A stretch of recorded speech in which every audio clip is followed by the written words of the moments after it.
ሰላም ሰላም ሰላም ውድ የቻናሌ ቤተሰቦች እንዴት ናችሁልኝ? እኔ በጣም ደህና ነኝ። ዛሬ ወደ አዲስ አበባ ጎራ እንላለን። ነገር ግን ብዙዎቻችሁ ኮመንት ላይ ስጠይቁኝ የነበራችሁት እኔም ደግሞ ተደጋጋሚ ስለ አዲስ አበባ እንደዚሁም ደግሞ የሁለት ማዞሪያ መንገድ ባሳየኋችሁ ቁጥር ወደ 24 እያልኩ ነበር።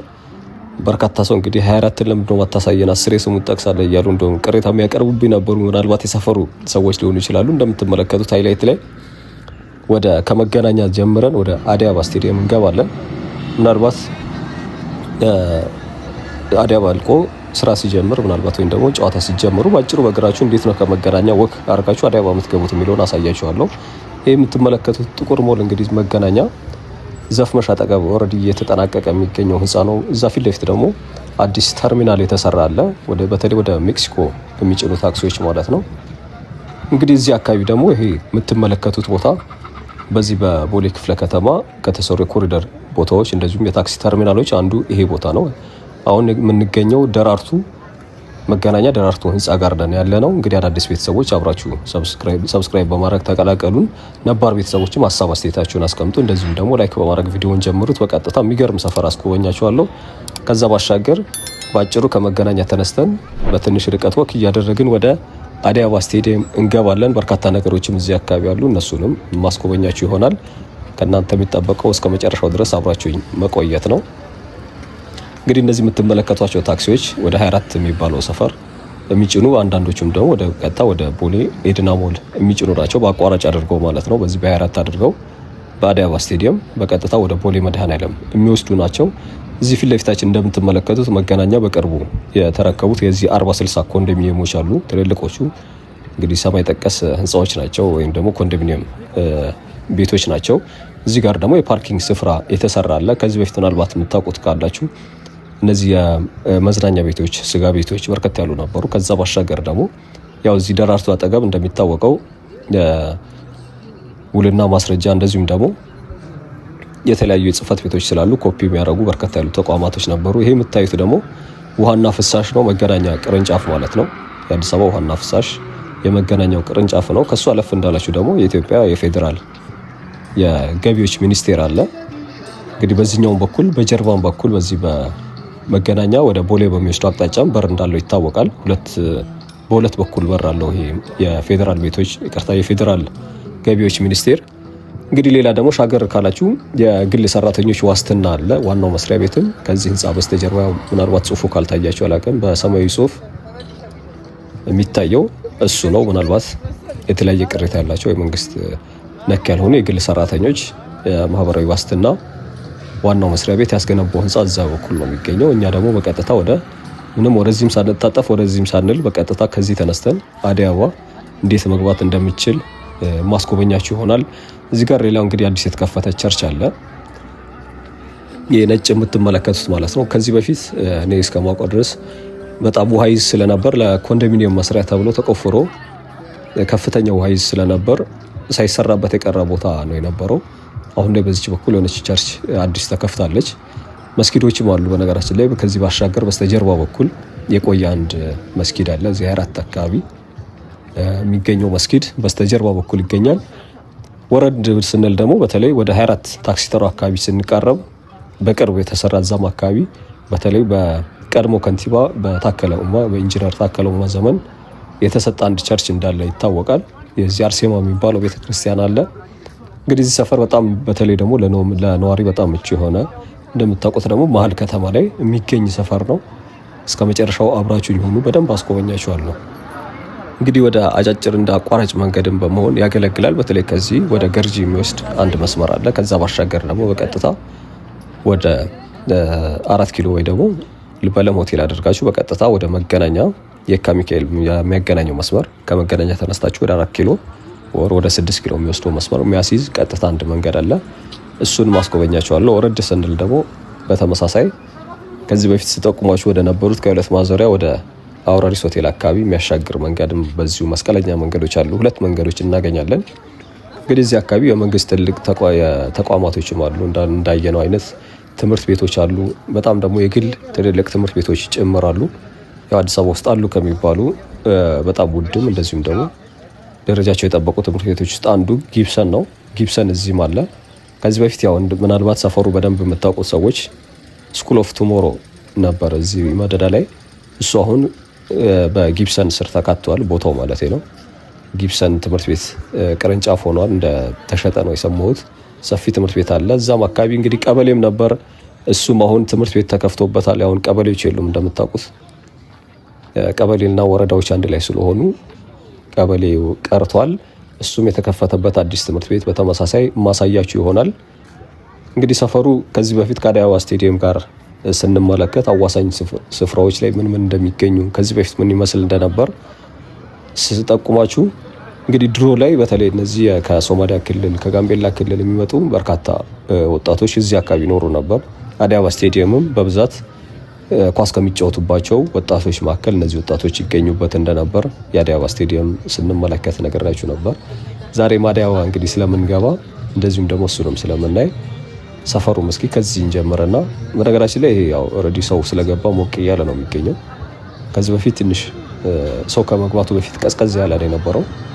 የተወሰነ ብቻ ወክ የሚያደርግ በዚህ መንገድ የሚተላለፍ ሰው ከማየት ውጪ ያን ያክል ሰው አትመለከቱም ነበር። አሁን ላይ ግን እንደምትመለከቱት ስጋ ቤቶች፣ አትክልት ቤቶች፣ ሱፐር ማርኬቶች፣ በርካታ የንግድ ተቋማቶች ገብተው ነዋሪውም ስለገባ አካባቢው በደንብ ደመቅ ብሎ ነው የሚታየው።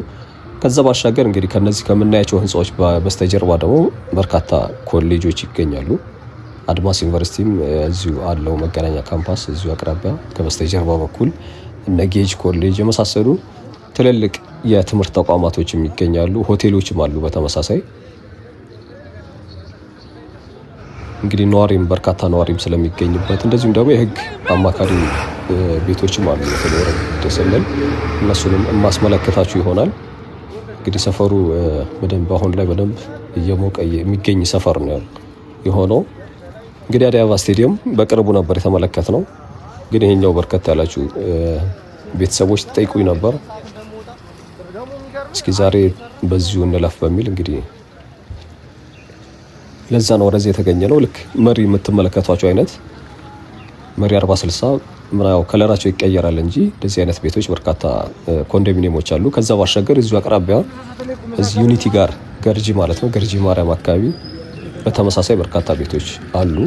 ያው ቫልዩዋቸውም ከፍ ያለ ነው። በነገራችን ላይ አሁን እዚህ አካባቢ ውድ ነው የሚሆኑት እነዚህ ኮንዶሚኒየሞች፣ ማርኬት ቫልዩዋቸው ከፍ ይላል። በተመሳሳይ ገርጂም አካባቢ ያሉት ሌላ እንደዚህ አይነት የምንመለከተው ያው ጎሮ ሚካኤል አካባቢ በብዛት እንደዚህ አይነት እናያለን። ወደ ሰፈራ ማለት ከጋርመንት አልፋችሁ ወደ ገላን ስታመሩ እዛም በተመሳሳይ እንደዚህ አይነት ሳይቶች ኦልሬዲ ኦልሞስት ተመሳሳይ ሰዓት አካባቢ የተጠናቀቁ የአዲስ አበባ የኮንዶሚኒየም የ40/60 ሳይቶች ናቸው። ያው እኛ ከምንመለከታቸው ከወንዝ ዳርቻ እና ከኮሪደር ባሻገር የቤቶች ልማት እንደምንጎበኝ ይታወቃል። ከዚህ በፊት የገላን ጉራ 1-2 ተመልክተናል። ከዛ ባሻገር ቱሉ የጀርሳ ወይ ደግሞ የዚህ ጋርመንት አካባቢ የሚገኘውን አሳይቻችሁ ነበር። የቅጠል ተራው ፕሮጀክት በቅርቡ ለመጨረሻ ጊዜ ያየ ነው። እንግዲህ የቅጠል ተራ መርካቶ የሚገኘው እሱም ፕሮጀክት አሳይቻችሁ ነበር። እንግዲህ የገቢዎች ሚኒስቴር ይሄ ነው አንዱ ዋናው መግቢያ። በተመሳሳይ በጀርባ በኩልም ሌላ መግቢያ ያለው እንደዚሁ አይነት። ከዛ ባሻገር ደግሞ ቃሊቲ ሜዳን የ100,000 ቤቶች ያው ፓርት ማለት ነው። እነዚህን ስንጎበኝ ነበር። እንግዲህ ኮንዶሚኒየም በብዛት የሚሰራበት እንኳን ያው የተጠናቀቀ ነው። ነገር ግን ሰፈሩ እኛም ምናልባት ከዚህ በፊት ነበር ያልሆናችሁ ወይም ደግሞ እዚህ አካባቢ ያልሆናችሁ ሰዎች በስተቀር ኮመንት ላይ ተደጋጋሚ ስለምትጠይቁኝ ከመገናኛ እስኪ ባጭሩ ወደ አዲስ አበባ ስቴዲየም ወይ ደግሞ በ24 አድርገህ አዲስ አበባ ስቴዲየምን አሳየን የሚል ተደጋጋሚ ኮመንቶች አይ ነበር። ለዛም ነው እኔም ዛሬ ወደዚህ የተገኘሁት። እንግዲህ በዚህም እርሻ ሰብል ነው ምናምን መሰለኝ የሚባሉት እንደዚህ አይነት ስም ነው ያላቸው እነዚህኞቹ ያው 40/60ዎቹ ናቸው። ከጀርባ በኩልም እዛኛው መንገድ ላይ ዳር ያዙ ሌላ እንደዚህ አይነት ኮንዶሚኒየሞች ይገኛሉ። መስጊዱ ማለት ያልኳችሁ ትምህርት ቤቶች፣ ኮሌጆች፣ የአፋረንሲስ ሆቴል የሚባል አለ። ምናልባት ከመገናኛ ወይ ወደ ቡልቡላ ወይ ወደ ሳሪስ ወይ ወደ ቃሊቲ ጋርመንት ታክሲ ተርሚናል የተሰራ አለ። እዛ አካባቢ ሆናችሁ ዳር ላይ የሚታዩት ማለት ነው። ወይ ደግሞ ወደ ኤርፖርት አቅጣጫ ስታመሩ ከቦሌ ተነስታችሁ ወደ ቦሌ ስትሄዱ ጫፍ ላይ የተሰራው የታክሲ ተርሚናል አካባቢ እነዚህ ያልኳችሁን የትምህርት ተቋማቶች የእነዚህ ኮንዶሚኒየሞች በስተጀርባ በኩል ሌሎች የሚገኙ አሉ። እንግዲህ ያው ሱቆቹ እንደሚታወቀው መንግስት በጨረታ ነው የሚሸጠው። እንደምሰማው ከሆነ እዚህ አካባቢ ደግሞ በጣም የሱቆቹ ቫልዩ በጣም ከፍተኛ እንደሆነ ኢቭን ደላሎች ደግሞ በጣም እንደሚያኑሩት ገዝተው የሚሸጡ አሉ። ወዲያው ቁልፉን እንትኑን ማለት ነው ጨረታውን ያሸነፉበትን ሰነድ ይገዙና ይሸጣሉ። እንደዚህ አይነት ስለሚሆን በህዝብም በርቀት ይፈልጋል። እዚህ መገናኛ አካባቢ ምንም ነገር ብትሰሩ ማዋጣት እንትኑ ይኖረዋል። ያው ሰው በብዛት የሚበዛበት አካባቢ ስለሚሆን ማለት ነው። እንግዲህ ስጋ ቤትና ላውንጅ እያየን ያለ ነው።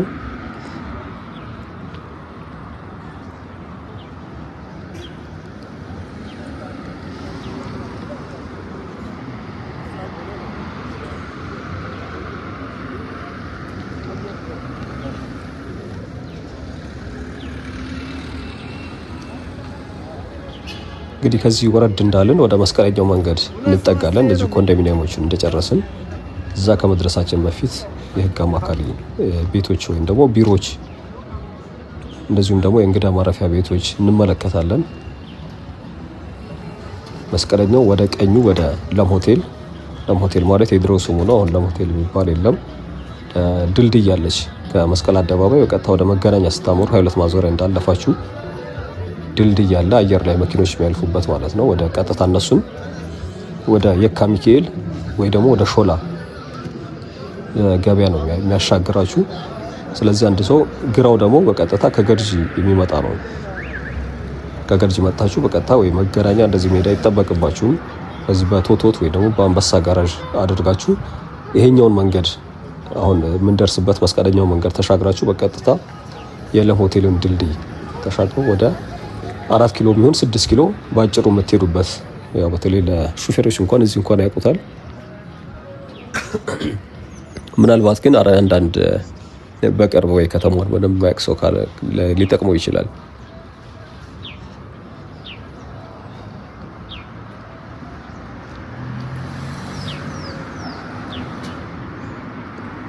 እንግዲህ እዚህ ጋር አንድ የእንግዳ ማረፊያ ቤት እየተመለከትን ነው የምንገኘው። ሌላው እንግዲህ እዚህ ሰፈር የአዳራሽ አለ፣ ትልቅ ታዋቂ አዳራሽ ኮከብ አዳራሽ የሚባል አለ። አሁን ላይ በእርግጥ ተመሳሳይ አገልግሎት ይስጥ አላውቅም። ኢቭን ትልልቅ ስብሰባዎች፣ ሰርጎች ይከናወኑበታል። መንግስታዊም እንደዚሁም የግል ተቋማቶች አገልግሎታቸውን የሚያስተዋውቁበት ወይ ደግሞ ስብሰባ ሲኖር አፈጻጸማቸውን የሚወያዩበት ሪፖርት የሚያቀርቡበት እንትን ያለው። እንግዲህ መስቀለኛው መንገድ ጋር ደርሰናል። ይሄ ቀኙ ነው ያልኳችሁ እንግዲህ ወደ ቀጥታ ወደ ሾላ የሚወስደው ማለት ነው፣ የካ ክፍለ ከተማ። ግራው ደግሞ ወደ ገርጂ ነው የሚወስዳችሁ። ያው ገርጂ እሱም በተመሳሳይ ድልድዩን ከተሻገራችሁ ማለት ነው። ድልድዩ ጋር ስትደርሱ ግን ወደ ቀኝ ከታጠፋችሁ በቀጥታ ወደ ኤርፖርት ወይም ወደ ቦሌ የሚወስደው መስመር ነው ያለው።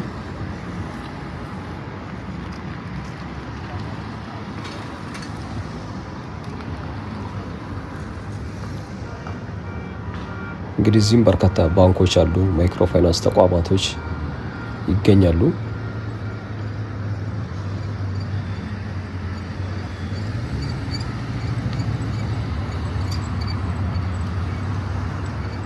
እንግዲህ ፊት ለፊት ያለው ነው ወደ ለም ሆቴል ያልኳችሁ። ቀኙ ኦልሬዲ የመጣንበት መንገድ ነው። ተሻግረን ነው እኛ ጉዟችንን የምንቀጥለው። እንግዲህ 4 መስቀለኛ መንገድ ይህን ይመስላል ማለት ነው።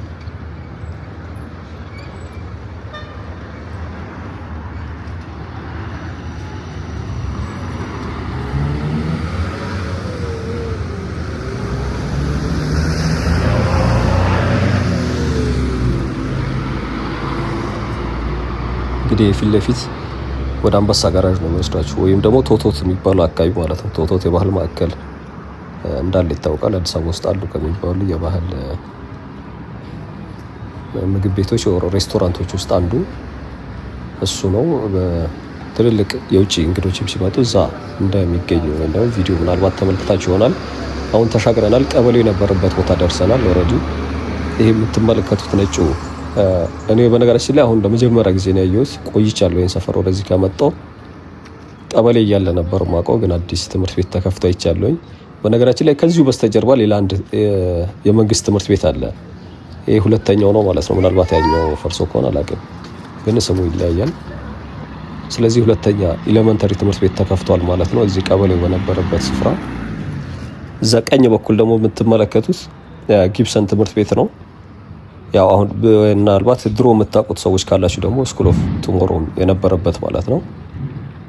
በሽያጭ ኦልሬዲ ወደ የነገው ሰው እንደተላለፈ ሰምቻለሁኝ። ትምህርት ቤቱ ግን የነገው ሰው እንደሆነ ይቅርታ፣ የጊብሰን ትምህርት ቤት እንደሆነ አውቃለሁኝ፣ አይቼዋለሁ። ትምህርት ቤቱ ያልኳችሁ እንግዲህ ይሄ ነው። በቦሌ ክፍለ ከተማ አስተዳደር ወረዳ 5 አዲስ ራዕይ ቅድመ መጀመሪያ ደረጃ ትምህርት ቤት ይላል። እንግዲህ ይሄ ነው ትምህርት ቤቱ። ከዚህ በፊት ቀበሌ እያለ የምታውቁት ማለት ነው። የቀበሌ መዝናኛ፣ ስጋ ቤቶች ነበሩ እዚህ አካባቢ። ከዛ ባሻገር ደግሞ ተደራጅተው የሚሰሩ ወጣቶች ዳር ዳር ላይ አርከበ ሱቆች ነበራቸው። ትምህርት ቤቱ ደግሞ ይሄ እንግዲህ በቀኝ በኩላችን የሚገኘው ትምህርት ቤት ነው።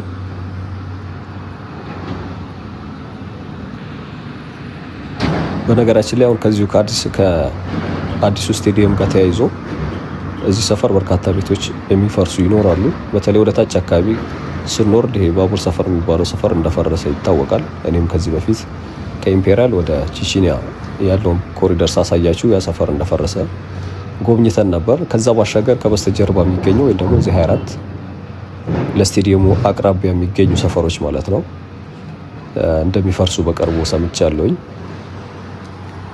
ምናልባት እዚህ አስፋልቱ ዳር ላይ ያሉ ቤቶች ይድረስባቸው ግን አላውቅም።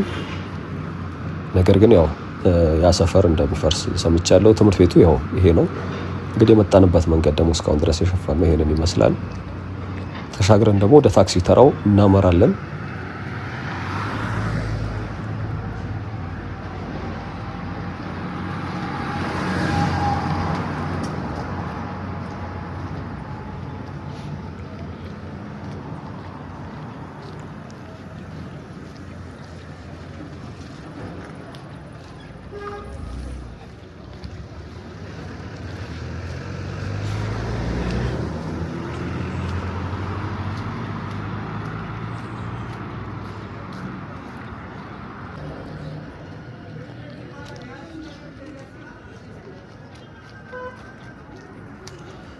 እንግዲህ ዳር ዳሩ እንደምትመለከቱት ያው የዋና የታክሲ መስመር ወይ ደግሞ ይሄ ባሶች ምናምን ያሉበት ትልቅ መንገድ ስላልሆነ ህንፃዎች ምናምን በርከት ያሉ አንመለከትም። ነገር ግን ወደ ታች ስንወርድ በተለይ ከቅርብ አመታት ጀምሮ የተሰሩ በርከት ያሉ ህንፃዎች እየተገነቡ ነው የሚገኙት እዚሁ መስመር ላይ።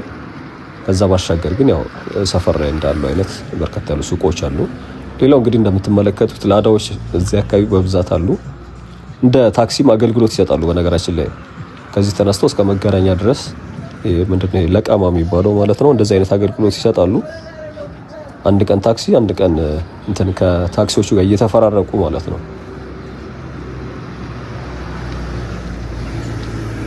እንግዲህ እዚህ አካባቢ ሌላው ኳስ ሜዳዎች በብዛት ይገኛሉ። አዲስ የተሰራ ኢቭን ቅድም ካየነው ትምህርት ቤት በስተጀርባ ላይ አዲስ በዚህ በቅርብ ዘመን በደንብ የታደሰ ዝም ብሎ ኳስ ሜዳ ነበር። 24 ኳስ ሜዳ የሚባል እንደውም አንድ እግር ኳስ ተጫዋች አለ ምን ተስኖት መሰለኝ አይ ቲንክ ስሙን በደንብ አላስታውሰውም።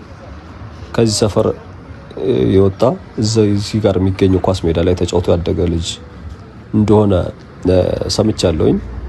ያው ሚዲያ ላይ የሚነገር ስለነበር ማለት ነው። በተለይ በፊቱ አሪፍ ነበር የሚባለው ቲም አሰልጣኝ ሰውነት ቢሻው ቲም እዛት ቡድን ላይ አሪፍ ከሚባሉ ተጫዋቾች አንዱ ነበር። እንግዲህ ይሄ ደግሞ ፊት ለፊቱ የምትመለከቱት በቀጥታ ወደ አንበሳ ጋራዥ በታች በኩል ወደ እነዚህ የመኪና መሸጫ ተቋማቶች ያሉበት ወይም ደግሞ ባጭሩ የኤርትራ ኤምባሲ ጋር ወደዛ ያደርሳቸዋል።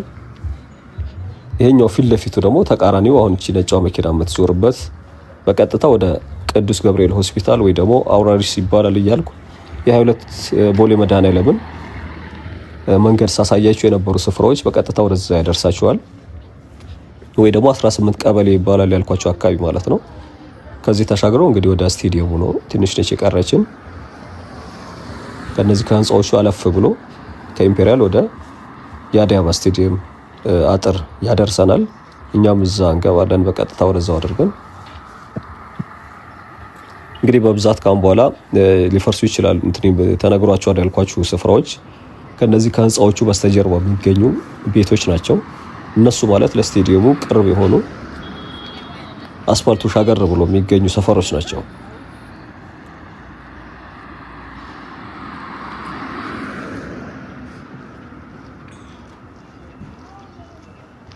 እንግዲህ 24ን አሳየን ስትሉ የነበራችሁ የቻናላችን ቤተሰቦች ሰፈራቸውን ያው በተወሰነም ቢሆን በደንብ ያያችሁት ይመስለኛል።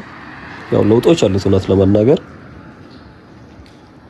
እነዚህ አዳዲስ ህንጻዎች አሉ። መንገዱ ላይ እንደዚህ ያን ያክል ባይሆንም የተወሰነ ሞቅ ማለት ባህሪ ያለው በተለይ ቅድም ያየነው እነዚህ ኮንዶሚኒየሞቹ ከገቡ በኋላ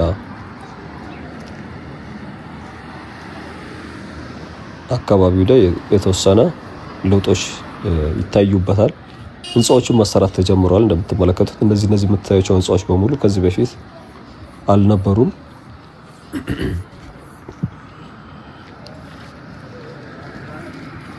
እዚህ ጋርም እንግዲህ አንድ ባንክ ይታየኛል። ይሄ ማለት ነው ከዚህ በፊት እኔ ራሴ አላውቀውም። ላይ ብቻ እንደ አዋሽ ባንክ ነበር ታክሲ ተራው ጋር። ከዛ ውጪ የመጀመሪያው መስቀለኛው መንገድ አጠገብ ደግሞ እዛ አካባቢ እንኳን ባንኮች አሉ። ንግድ ባንክም ሌሎች ባንኮችም ይገኛሉ። ወደዚህ አካባቢ ግን ብዙ እንደዚህ ባንኮች ያሉበት ወር ትልልቅ ቢዝነሶች ያሉበት አይነት አካባቢ አይደለም። ስቴዲየሙ ፊት ለፊት ይታየኛል።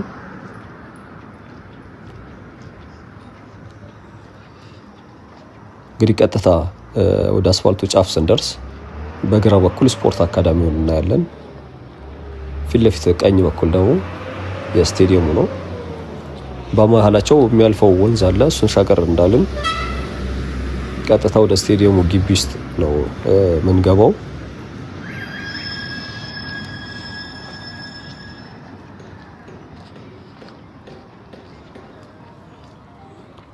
ሌላው እንግዲህ እዚህ የአሻም ቲቪ የሚባላልን እንደምታውቁት ሄድ ኦፊሳቸው እዚህ ጫፍ ላይ ነው ያለው። ከዛ ውጭ ደግሞ የኬሚካል የሚያመርቱ ካምፓኒዎች አሉ ከሆቴልነት። እንደዚሁም ደግሞ አንድ የፈረንሳይ ሬስቶራንት አለ እዚህ ጀርባ ላይ ከነዚህ ህንጻዎች በስተጀርባ። አሁን ላይ በእርግጥ ይኑር አይኑር አላውቅም። የፈረንሳይ ትልቅ ሬስቶራንት አንድ ግቢ እንደነበር አስታውሳለሁ። እንግዲህ ኮንዶሚኒየሞቹ በዚህ በግራ በኩል ያሉት ናቸው። የ24 የመጀመሪያው ኢትዮጵያ ውስጥ እየተገነባም የነበረው G+4ዎቹ ማለት ነው ኮንዶሚኒየሞች የድሮቹ አሉ። እንግዲህ ስቴዲየሙ ይኸው ፊት ለፊታችን ያለው ነው።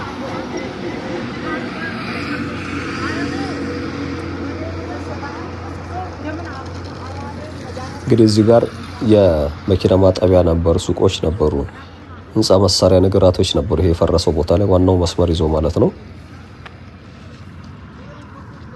በዚህ ስር ላይ ደግሞ አንዲት ሪል ስቴት ተቋም አለች። ፈረሰ ያልኳችሁ ደግሞ በፊት ባቡር ሰፈር የሚባል የነበረው እዚህ ጋር ጋቦን ኤምባሲ አጠገብ የነበረው ፊት ለፊት ወጣ እንዳላችሁ የምታገኙት ሰፈር ነው። እዛም አካባቢ አሁን ሌሎች ሪል ስቴት ተቋማቶች ግቢ አጥረው አይቻለሁ። እንግዲህ ስቴዲየሙ ውጫዊ ፓርቱ ይሄንን ነው የሚመስለው። ውስጥ ደግሞ እንገባለን። እሱንም ፕሮግረስ የምንመለከት ይሆናል። እንግዲህ ስቴዲየሙም በቅርቡ እንደሚጠናቀቅ ይታወቃል። በነገራችን ላይ ይሄ ኮሪደር ከዚህ ከ13 ኪሎ ሜትር ውስጥ አንዱ ይሄ ኮሪደር ነው። ከኢምፔሪያል ተነስቶ ወደ ቺቺኒያ የሚወስደው ማለት ነው። በቅርቡ ወይም ደግሞ አሁን ሰኔ ላይ ከሚጠናቀቁ ኮሪደሮች አንዱ እቺ ኮሪደር ናት። ሌላው ደግሞ ከዚሁ ስቴዲየም በስተጀርባ በኩል የሚገኘው ከዚህ ወደ ኢንኮ አቅጣጫ ያለው ማለት ነው እሱ ነው። ስፖርት አካዳሚው ደግሞ ይሄ መኖሪያ ቤታቸው ይሄ በቀኝ በኩል የምታዩቸው ህንጻዎች ናቸው። የተለያዩ ከኢትዮጵያ ወጣቶችን በማምጣት የማብቃት እንትን የሚሰሩት ማለት ነው። ወይም ደግሞ ወጣቶችን ያሳድጋሉ። መኖሪያም ወይ ዶርሚተሪ አገልግሎትም እዚሁ አለ። ከዛ ባሻገር ደግሞ ስልጠናም ሁሉ ነገር እዚሁ እንደሚሰጥ ይታወቃል። በእግር ኳስ፣ በአትሌቲክስ፣ በቴኒስ በመሳሰሉ ባስኬትቦል የመሳሰሉ እንትኖች አሉት። እሱም እድሳት ላይ ይገኛል። በፊት ለፊት በኩል ያለው ቢሮ ማለት ነው። የስቴዲየሙ የውስጣዊ ፓርቱ እንግዲህ የምትመለከቱትን ይመስላል።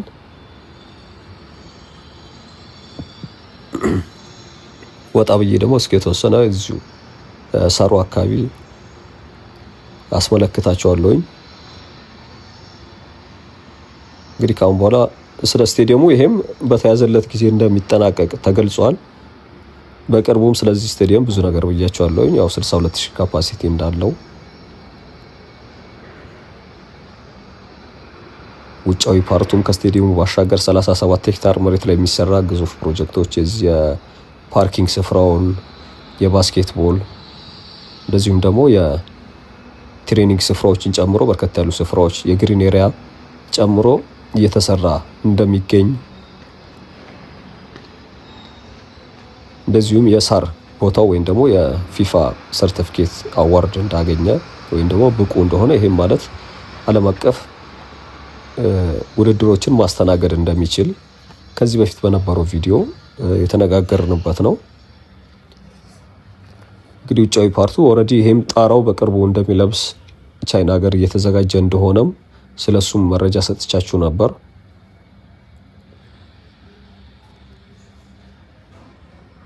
እንግዲህ ወንበር ገጠመው ባለፈው ከታች ሆነን እንዳየነው የተወሰዱ ወንበሮች እንደተገጠሙና ቴስት የተደረገ እንደሆነ አይተናል። ኮንቴነሮችም ዙሪያው ላይ ውጪ በኩል እንዳሉ በባለፈው ቪዲዮ ተመልክተን ነበር። ስለዚህ ዛሬ እዚሁ አካባቢ የተወሰነ አሳያችሁና ወረድ ብዬ ደግሞ ታችኛው ክፍል ላይ የተወሰነች ዝም ብሎ ዞር ነገር ብዬ አስጎበኛችኋለሁኝ። እንግዲህ ሰብስክራይብ ያላደረጋችሁ ቤተሰቦች ካላችሁ ሰብስክራይብ አድርጉ። ሀሳብ አስተያየታችሁንም ማስቀመጣችሁን አትርሱ። እንግዲህ ዛሬ ቪዲዮ ማጠቃለያ የሚሆነው እዚሁ ነው የሚሆነው። እስካሁን ድረስ አብራችሁኝ ስለነበራችሁ እኔ በጣም ነው የማመሰግነው። ነገ ደግሞ ሌላ ፕሮጀክት እንመለከታለን። እንግዲህ እንደሚታወቀው ትላንትና ያየነው የዚህ አሁን ትልልቅ ከተማው ላይ ያሉ የሚባሉ ሪል ስቴቶች እየገነቡበት የሚገኘው ሰፈር ወይ ደግሞ ይሄ አዲሱ አሮጌው ቄራ ከሪ በከንቱ እስከ አምባሳደር ፓርክ ድረስ ያለውን የፍሬንድሺፕ ኮሪደር ጋር አያይዤ እሱን ነበር ያቀረብኩላችሁ። ምናልባት እሱ ላይ ኢንተረስት ያላችሁ ደግሞ ካላችሁ ሰፈሩን እዛ አካባቢ መግዛትን ቤት የምትፈልጉ ካላችሁ እሱን ቪዲዮ እዩት። በርካታ ቤቶች እዛ አካባቢ ይገኛሉ። ኮሪደሩንም እዛ አካባቢ የነበራችሁም ሰፈር ውስጥ ምን ይመስላል የሚለውን ማወቅም ከፈለጋችሁ በጣም የሚገርም ሰፈር ነው። ያው አንደኛው ቀኝ በኩል ሙሉ ለሙሉ ፍሬንድሺፕ ፓርክ ነው ያለውና በሱና በሪል ስቴቶች መሃል ነበር እያቆራረጥኩ ያስጎበኘኋችሁ። ነገ በሌላ ቪዲዮ መለሳለሁ። እስካሁን ድረስ አብራችሁኝ ስለነበራችሁ እጅግ በጣም ነው ማመሰግነው። ሀሳብ አስተያየታችሁን ማስቀመጣችሁን አትርሱ። ቻው፣ መልካም ጊዜ።